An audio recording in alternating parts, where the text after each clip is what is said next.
Hello everyone. आज फिर से पीवाईक्यू एनालिसिस करते हैं। इस बार 2018 का पेपर उठाएंगे जिसका ये पेपर वन, जीएस वन। ठीक है। तो जिसमें मोस्टली हिस्ट्री और सोसाइटी के सारे क्वेश्चंस हैं, तो वो सब देखते हैं। तो एक पहला क्वेश्चन वहाँ पे है, सरदार वल्लभ भाई पटेल का इंटीग्रेशन में क्या रोल था। ठीक है, प्रिंसली स्टेट्स का। तो जब इंडिया आजाद हुआ था तो तब कितने 565 प्रिंसली स्टेट्स थे टोटल, मतलब इंडिया पाकिस्तान और बांग्लादेश सब जो भी मिला के सारे इंडिया में, जो कि 562 प्रिंसली स्टेट्स पड़ते थे, जिनका ज्योग्राफिकल रीजन जो था इंडिया में था। तो जो वल्लभ भाई पटेल का रोल था तो काफी इंपॉर्टेंट बन जाता है, क्योंकि इन्होंने ही जो ये और बीपी मेनन, ये दो लोगों ने मिलके ही यूनिफिकेशन में काफी ज्यादा रोल प्ले किया था। तो बहुत सारे स्टेट्स थे जिनको ऐसे मतलब मनाया गया कि हाँ, कि मतलब कि ये मिल जाओगे तो इंडिया के लिए अच्छा रहेगा, यूनिफिकेशन होगा। तो बहुत सारे स्टेट्स ऐसे ही मान गए। बाकी कुछ स्टेट्स हैं उनको प्रेशर दिया गया, कुछ स्टेट्स को लालच दे के मनाया गया। फिर और कुछ नहीं हुआ तो पुलिस एक्शन और प्लेबिसाइड के थ्रू मनाया गया। तो जब 1947 में इंडिया आजाद हुआ तो most of the princely states थे वो मान गए। तीन प्रिंसली स्टेट्स थे जो इंडिया को ज्वाइन करने से मना कर दिए। तो कौन कौन से थे? एक था हैदराबाद। ठीक है। एक था फिर जूनागढ़, और एक था ये जम्मू एंड कश्मीर। ठीक है। तो हैदराबाद का क्या था, वहां पे निजाम था, वो चाहता था या तो पाकिस्तान के साथ ये मिल जाए या फिर वो आजाद रहना चाहता था।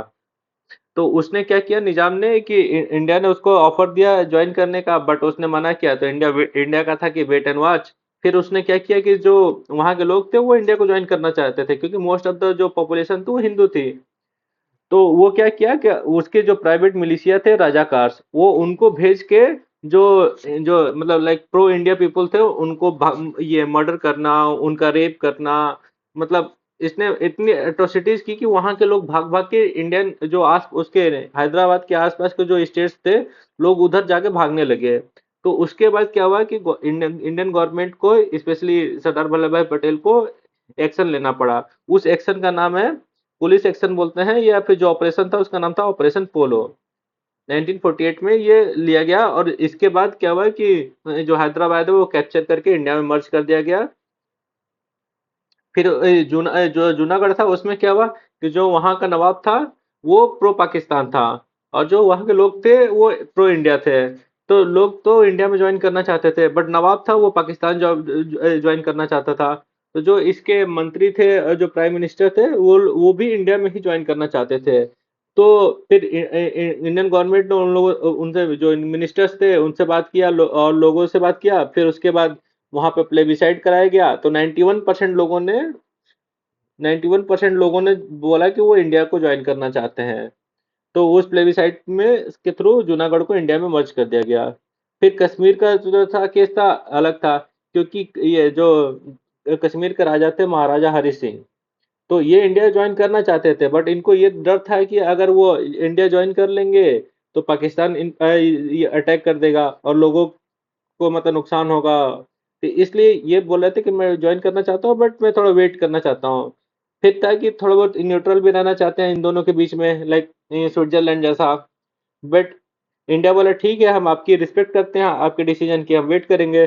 फिर क्या हुआ कि पाकिस्तान ने इन्वेजन कर दिया। और इन्वेजन कैसे किया कि जो ये उनकी आर्मी थी उनको ट्राइबल के फॉर्म में भेज के इन्वेट कर दिया कश्मीर को। फिर उसके बाद इन्होंने हेल्प मांगा तो इंडिया बोला कि हम हेल्प उसी को दे सकते हैं जो हमारी टेरिटरी है, दूसरे की टेरिटरी को डिफेंड करने हम कैसे जाएंगे।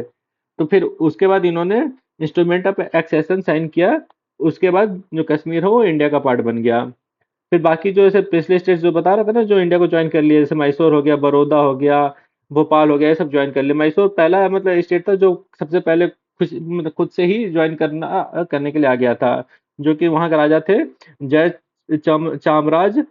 चामराजेंद्र वाडियार। ठीक है, ये मतलब खुद से ही कोऑपरेट करके कि हाँ मैं चाहता हूँ कि इंडिया को हम ज्वाइन कर लें। वही मिलिट्री का रोल, ठीक है, पॉलिटिकल ये रोल, ठीक है, बीपी मेनन का रोल काफी इंपॉर्टेंट था। वही फाइनली मतलब स्टेट्स रिओर्गेनाइजेशन हुआ उसके बाद, और उसके बाद ये सब मर्ज हो गया। तो वही ये थ्री प्रोंग्ड स्ट्रेटेजी का यूज किए थे: एसिमिलेशन, यूनिफिकेशन एंड सेंट्रलाइजेशन। फिर नेक्स्ट क्वेश्चन आता है, बुद्धिस्ट लिटरेचर का क्या रोल था in the creation of world peace. तो देखो, बुद्धिस्ट रिलीजन के जैसे ही बात आता है तो ये आता है कि वो पीस लविंग रिलीजन है, ठीक है। तो जो बुद्धा की जो टीचिंग्स थी उसमें भी आपको हर जगह पीस की बात दिखेगी, लव की बात दिखेगी, कंपैशन की बात दिखेगी। तो जो बुद्धा की जो टीचिंग्स थी वही जैसे कंपैशन हो गया, लविंग एंड काइंडनेस। फिर इसके जो जो स्टोरीज है, क्या बोलते हैं उसको, जातक टेल्स, जो जातक टेल्स है, जातक कथाएं हैं, तो उसमें भी आपको मतलब हर जगह जहां दिखेगा मोरालिटी की बात हो रही होगी, पीस की बात हो रही होगी। तो नॉन वायलेंस, जो अहिंसा और कंपैशन, ये मतलब मेन टीचिंग्स है बुद्धिज्म की। तो जो बुद्धिज्म ये लिटरेचर है वो हर जगह जाकर फैल के लोगों को मतलब एक्सट्रीम चीजों को ना करने के बजाय मिडिल पाथ को चूज करने की बात करता है और अहिंसा को फॉलो करने की बात करता है। जैसे अगर यहाँ पे देखोगे तो वही, तो ये तीन त्रिपिटकाज है जो मेन बुद्धिस्ट लिटरेचर माने जाते हैं। सुत्ता पिटका, विनय पिटका एंड अभिधाम पिटका। फिर बुद्ध चरिता है जो बुद्ध के ऊपर बुक लिखी गई थी उनके ये एक शिष्य द्वारा। फिर महावंशा और दीपवंशा ये श्रीलंका का ये बुद्धिस्ट टेक्स्ट है। मिलिंद पानो भी एक ये फेमस लिटरेचर है, ये नागसेन ने लिखा था, और जिसमें ये जो किंग मिलिंद के क्वेश्चंस है।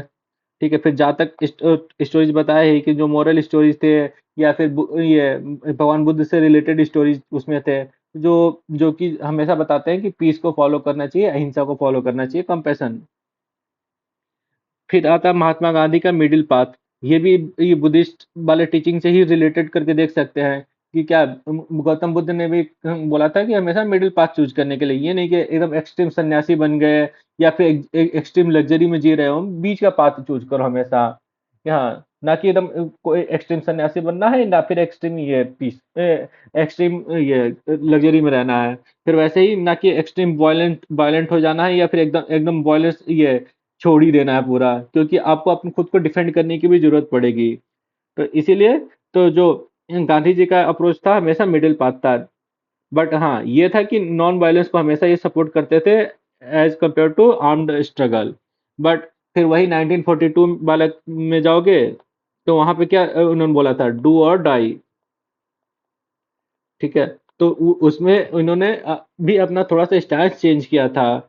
बट हमेशा इनका ये स्टैंस था कि नॉन वायलेंस प्रिफर्ड मेथड होना चाहिए, क्योंकि सामने वाला जो एनिमी है तुम्हारा काफी ज्यादा पावरफुल है। अगर तुम वायलेंस करोगे तो उसको मौका मिल जाएगा कि हाँ, अपना जस्ट वायलेंस को जस्टिफाई कर सकता है कि इन्होंने वायलेंस किया इसलिए हम वायलेंस करेंगे। तो इनकी स्ट्रेटेजी काफी ज्यादा सही थी, और आज भी पूरी दुनिया मानती है कि हाँ, मतलब गांधी जी जैसा कोई नहीं था।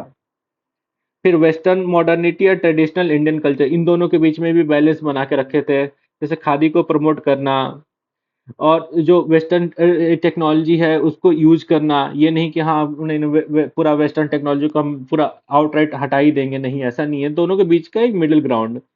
फिर self rule and total independence के बीच में स्वराज एंड पूर्ण स्वराज।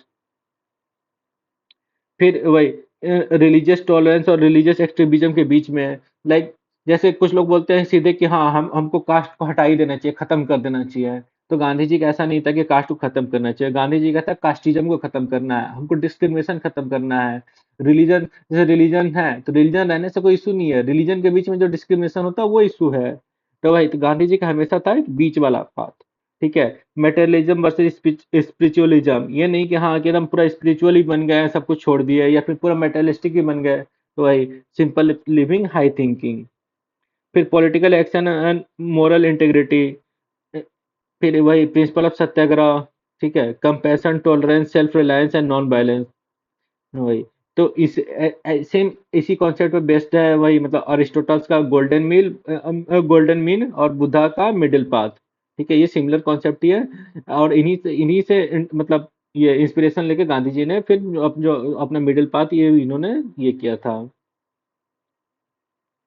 हाँ, फिर आता है कॉमनवेल्थ वायलेंस पे क्वेश्चन, ये भी काफी कॉमन क्वेश्चन है, और ये मतलब अच्छे खासे चांसेस हैं कि ये मतलब फिर से रिपीट किया जा सकता है। तो इसमें अगर वही है तो फिर एक तो पहले कॉमनवेल्थ वायलेंस क्या होता है, तो उसको डिफाइन किया जा सकता है, जैसे कि अगर ये पहले आईपीसी था, अब क्या है, बीएनएस हो गया, भारतीय न्याय संहिता। तो उसमें क्या डिफाइन किया गया है कि कम्युनल वायलेंस क्या है, ठीक है। फिर उसके बाद क्या क्या रीजंस हैं, क्यों होता है, एग्जांपल्स कुछ कुछ लिख सकते हो, जैसे ये 2020 का दिल्ली रॉयट्स, ठीक है। ये सिटीजनशिप अमेंडमेंट एक्ट का प्रोटेस्ट चल रहा था, फिर उसके बाद में वेस्टेड इंटरेस्ट ग्रुप्स ने उसको यूज करके हिंदू मुस्लिम में वायलेंस करा दिया। फिर जैसे इन दूसरे कंट्रीज में म्यांमार का हो गया, रोहिंग्या क्या हो गया, फिर अभी लेटेस्ट फ्रांस में भी वायलेंस देखा गया था, ठीक है।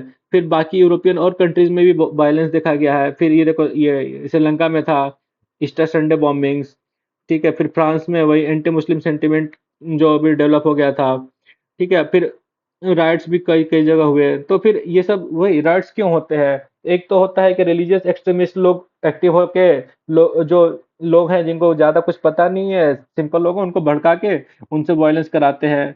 फिर कुछ होता है कि आइडियोलॉजिकल चीजें होती हैं, कुछ वेस्टेड पॉलिटिकल ग्रुप है कि हाँ उनको पता है कि ये वायलेंस कराने से क्या हमको फायदा होगा, क्या नुकसान होगा, उसको यूज करके वायलेंस कराते हैं रिलीजन के नाम पे, ठीक है। फिर वही ये जो बता रहा था वीएनएस का, हाँ ये भी देख लेना, क्योंकि ये भी डायरेक्टली पूछा जा सकता है कि जो नए लॉज लाए गए हैं आईपीसी सीआरपीसी और इंडियन एविडेंस एक्ट को रिप्लेस करके, तो इनमें क्या चेंजेस हैं, क्या है, इस पे भी डायरेक्टली मतलब किसी पेपर में आ सकता है।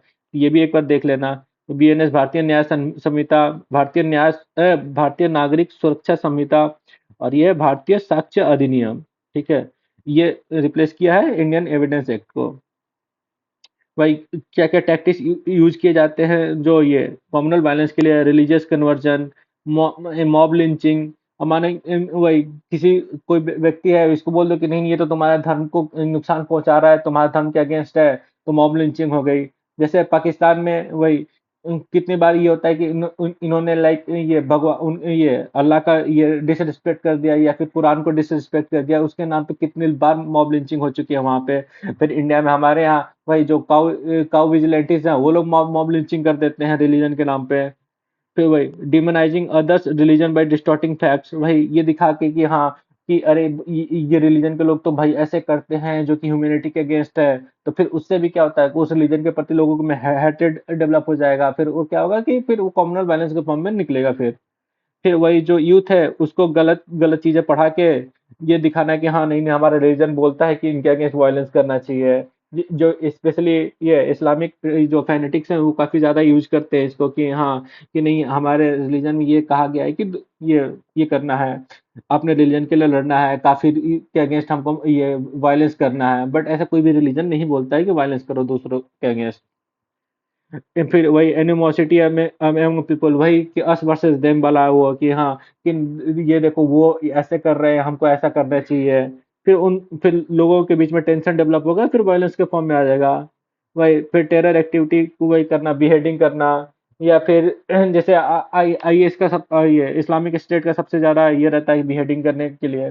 तो इस्लामिक स्टेट हो गया। फिर अभी इंडिया में भी जो नुपुर शर्मा का केस प्रोटेस्ट हो रहा था, तो उसमें था सरतन से जुदा।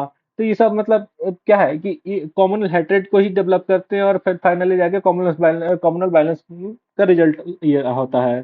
फिर है उदयपुर में भी बिहेडिंग हुआ था, जिसके बाद कॉमनल वायलेंस हुआ था। तो फिर इन्हीं सब चीजों की वजह से क्या है कि यूज करके इनको ये मॉडिफाई करके ये इंफॉर्मेशन को यूज करके कॉमनल वायलेंस को प्रोपोगेट किया जाता है। फिर आता है evaluate the changing status of women in India. तो वही ये काफी इंपॉर्टेंट टॉपिक है, क्योंकि इसके पहले कुछ दिन पहले ही जब आया था नारी शक्ति वंदन अधिनियम आया था, ठीक है। तो उसमें क्या था कि वुमेन को रिजर्वेशन दिया गया पार्लियामेंट और असेंबलीज में। तो उसके बाद और बाकी हमेशा मतलब एक एक टॉपिक हमेशा रहता है वुमेन एम्पावरमेंट को। तो ठीक है, तो ये क्वेश्चन भी उसी चीज से है कि चेंजिंग स्टेटस ऑफ वुमेन। तो मतलब वुमेन का क्या मतलब परफॉर्मेंस रहा है, कि उनकी कंडीशन कैसे धीरे धीरे चेंज हुई है, क्या चेंजिंग हुई चेंजेस हुए पॉजिटिव निगेटिव, तो उसको रिलेटेड है ये क्वेश्चन है। तो एक तो है कि जो पॉलिटिकल, इसको ऐसे लिख सकते हैं पॉलिटिकल सोशल और इकोनॉमिक बेसिस में, ठीक है। जैसे नीचे मैं लिखा हूँ यहाँ पे दिखाता हूँ, जैसे इस फॉर्म में लिख सकते हैं एक सोशल में क्या क्या चेंजेस हुए हैं, पॉलिटिकल में क्या-क्या चेंजेस हुई हैं, इकोनॉमिक में क्या-क्या चेंजेस हुई हैं, ठीक है? जैसे अगर सोशल में देखेंगे तो क्या है कि अब क्या है कि समाज में ज़्यादा उनको फ्रीडम है, बाहर निकलने की ज़्यादा आज़ादी है एज़ कम्पेयर टू पहले के टाइम्स में कि घर घर के अंदर ही रहना है, घर से बाहर नहीं जाना है। अभी क्या है कि बाहर जॉब करने की भी आज़ादी है कि हाँ, जॉब कर सकते हैं, बाहर जाके पढ़ाई भी कर सकते हैं, यहाँ तक कि कंट्री के बाहर भी जा सकते हैं, कोई इश्यू नहीं है। तो अब जो उनके ऊपर लिमिटेशंस थे वो काफ़ी कम हो चुके हैं, तो फ्रीडम जो है वो काफ़ी ज़्यादा बढ़ गया है। तो सोसाइटी में मतलब यह है कि वीमेन को जो रिस्पेक्ट मिलती थी, तो रिस्पेक्ट तो पहले भी मिलती थी, बट अब क्या है कि अब जो इक्वालिटी का स्टेटस है वो काफ़ी ज़्यादा इक्वल हो गया है। फिर उसके बाद पॉलिटिकल फॉर्म में है कि वही पॉलिटिकल में रिप्रेजेंटेशन बढ़ गया है वीमेन का पार्लियामेंट में। इसमें डाटा डाल सकते हो कि क्या कि जो ओवर द ईयर है 16 लोकसभा 17 लोकसभा में क्या पार्लियामेंट में ये रहा है रिप्रेजेंटेशन रहा है, ठीक है। और पॉलिटिकल अवेयरनेस भी वीमेन के अंदर बढ़ गया है कि हाँ हमको उनको पता है कि हमारी वोटिंग राइट्स क्या है। तो उसके लिए उसी की वजह से देखोगे कि फ्रीबीज बढ़ गई वीमेन के लिए। फिर ट्रिपल तलाक वाला जो केस था कि हाँ, उसके लिए बिल लाया गवर्नमेंट, क्यों क्यों लाया? क्योंकि उनको पता है कि वीमेन ट्रिपल तलाक के अगेंस्ट थी और इसका रिजल्ट भी गवर्नमेंट को सपोर्ट दिखा है कि ऐसे जो बीजेपी है, लोग उसको एंटी मुस्लिम पार्टी के फॉर्म में देखते हैं, बट ऐसी कई जगह थी जहां मुस्लिम डोमिनेटेड एरियाज था, वहां पे बीजेपी जीता है। क्यों? ये ट्रिपल तलाक बिल की वजह से है, क्योंकि वीमेन क्या है, वो ट्रिपल तलाक के अगेंस्ट थी और गवर्नमेंट जो बिल लाया तो उन्होंने फुली गवर्नमेंट को सपोर्ट किया है वोट के थ्रू। तो फिर इससे पता चलता है कि पॉलिटिकली वुमेन अवेयर हैं। फिर इकोनॉमिक है देखा जाए तो वीमेन क्या है कि अभी जो वीमेन का है जो इकोनॉमी में पार्टिसिपेशन रेशियो बढ़ रहा है। पहले जो वीमेन का इकोनॉमिक में शेयर था, इनकम शेयर था वो 18% था, अब बढ़ के 19% हो गया है। फिर क्या है कि ग्लास सीलिंग को भी ब्रेक कर रही हैं, स्टीरियोटाइप को ब्रेक कर रही हैं। जैसे पहले था कि आर्मी में हो गया, एसएसबी में हो गया, तो उसमें वीमेन नहीं सिलेक्ट होते थे, अभी क्या है कि उसमें भी वीमेन जा सकते हैं। तो ऐसे बहुत सारे सेक्टर्स हैं जहाँ पे पहले वीमेन को अलाउड नहीं था, अब वीमेन उसमें भी पार्टिसिपेट कर रही हैं। वही, फिर ऐसे डायग्राम बना के भी दिखा सकते हैं कि वीमेन का क्या क्या रोल रहा है। देखो ये टेक्स्ट के फॉर्म में है, बट टेक्स्ट के फॉर्म में वही छोटा छोटा, जैसे ये एक लिख दिए, इसके बारे में एक लाइन एग्जाम्पल लिख दिए, ठीक है, ऐसे एक लिख दिए, उसके बाद में एक एग्जाम्पल लिख दिया, तो ऐसे एग्जाम्पल लिख लिख के फॉर्म में लिखना है, ठीक है। ये पूरा दिया गया है, तो इसमें लाइक इसमें कुछ भी चीज तुमको याद हो जाए तो काफी अच्छा है ये, बट इतना लिखना नहीं है पूरा, ठीक है। ऐसे स्कीम्स का भी लिख सकते हो कि भाई कैसे ये लाइक एजुकेशन में फोकस किया गया है, या फिर वुमेन का लिटरेसी रेट भी बढ़ रहा है, तो फिर वीमेन का एम्पावरमेंट कैसे बढ़ रहा है। बट ये है कि वीमेन के अगेंस्ट क्राइम्स भी बढ़ रहे हैं। और कोरोना के टाइम पे देखा जाए तो डोमेस्टिक वायलेंस काफी ज्यादा बढ़ गया था, तो उसको एक और पेंडेमिक के फॉर्म में देखा जा रहा था, क्योंकि लोग क्या है तब वर्क फ्रॉम होम कर रहे थे, तो जब एक साथ ज्यादा लोग रहेंगे तो फिर उसमें कन्फ्रंटेशन भी देखा जाएगा। तो फिर ऐसे से चैलेंजेस काफी सारे दिखे थे, ठीक है। तो आज का टॉपिक यहीं पे खत्म करते हैं, क्योंकि फिर वीडियो बहुत ज्यादा लंबी हो जाएगी। और फिर अगर फिर किसी टॉपिक में वीडियो चाहिए तो कमेंट सेक्शन में मेंशन कर देना। Thank you.